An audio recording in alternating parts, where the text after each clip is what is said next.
जिनका खुद का कोई इतिहास ना हो, वो दूसरों का इतिहास कैसे चोरी करते हैं, वो इस वीडियो को देखने के बाद आपको समझ आएगा।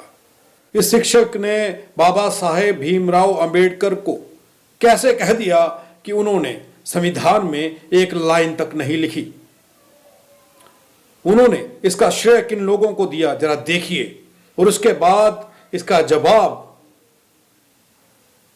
राजरत्न अंबेडकर ने इन्हें कैसे दिया, वो भी देखिए। ये खबर देखिए और समझिए इतिहास को कैसे चुराया जाता है और इतिहास को कैसे मिटाया जाता है और अपने उन निठल्ले, उन कमजोर, उन बेईमान बुजुर्गों को महान कैसे बताया जाता है। देखिए ये खबर। मेल खाते हुए शामिल करने का व्यवस्था की गई, उन पे चर्चाएं हुई और चर्चा होने के उपरांत फाइनली 26 नवंबर 1949 के दिन संविधान को फाइनली साइन किया गया। आप जानते हैं भारत का संविधान किसने लिखा है?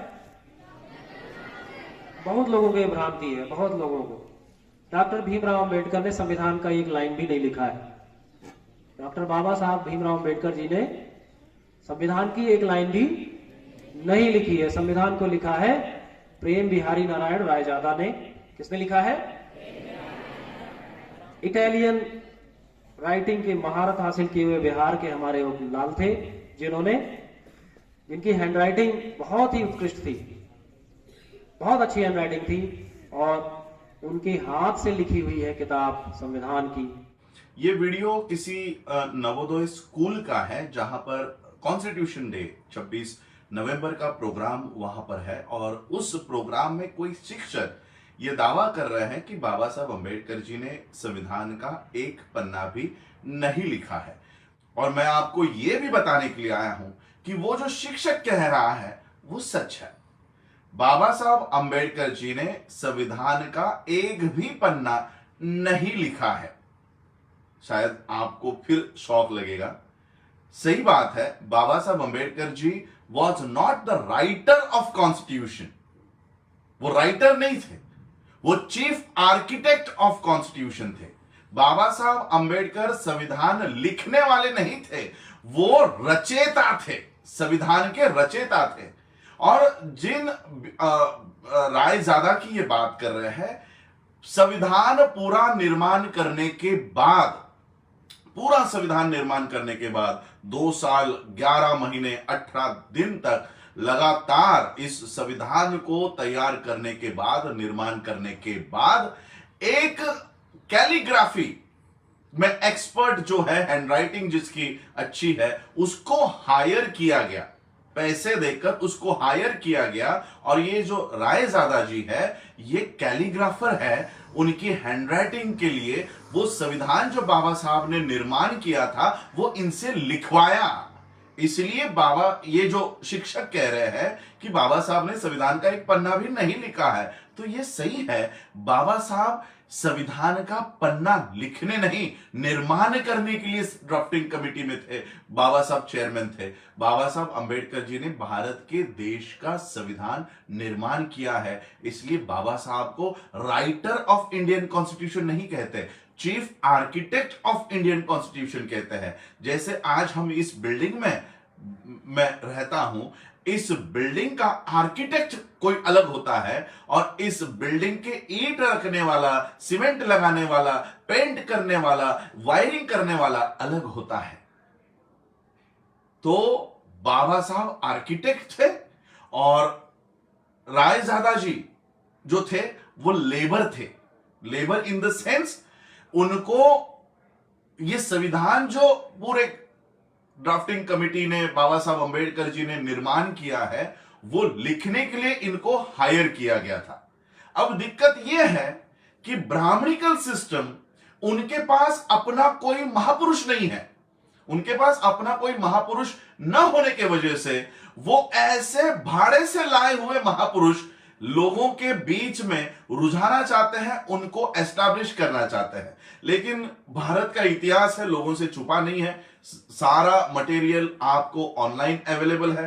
रायजादा जी के लिए भी आप गूगल कर लो, आपको पता चलेगा कि वो सिर्फ एक राइटर थे, कैलीग्राफर थे। कैलीग्राफी में वो अच्छे तरह से वो लिखते थे। ये संविधान की ओरिजिनल कॉपी आज भी ब्रिटिश म्यूजियम में है। आपको याद होगा मेरा लाइव वीडियो मैंने किया था, वहां पर ओरिजिनल कॉपी, क्योंकि हमारे पास जो कॉपीज है संविधान की वो टाइप्ड है, उसमें कैलीग्राफी की कोई जरूरत नहीं है, लेकिन कैलीग्राफी में लिखी हुई संविधान की कॉपी ब्रिटिश म्यूजियम में है, जो मैं आपको लाइव करके बताई है। और वहां पर फिर वो कैलीग्राफी करके वो सारा जो ड्राफ्ट है वो लिखा गया और फिर वो संविधान अर्पण किया गया। तो जो लोग पढ़े लिखे लोग, जो लोग ये कह रहे हैं कि बाबा साहब का अपमान कर रहे हैं, इसमें बाबा साहब का कहीं अपमान नहीं है।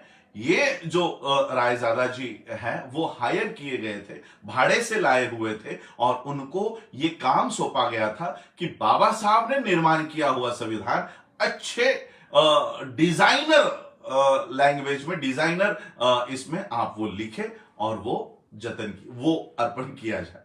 तो लोगों को शायद ये अब भ्रांति क्लियर हो जाए। अननेसेसरी हम लोग कोई भी वीडियो बिना सोचे समझे उसको वायरल करते रहते हैं, और ये जो लोग हैं जो अपनी ब्राह्मणिकल सिस्टम को एस्टैब्लिश करना चाहते हैं, बाबा साहब को हटाकर रायजादा को वहां पर रखना चाहते हैं, वो हम लोग ही कहीं ना कहीं उसको बढ़ावा दे रहे हैं। तो ये आज वीडियो में इसलिए कर रहा हूं क्योंकि ये ब्राह्मणिकल सिस्टम बहुत सारे ऐसे भाड़े से लाए हुए जो महापुरुष है उनको महापुरुष बनवाना चाह रही है, भाड़े से लाए हुए लोगों को।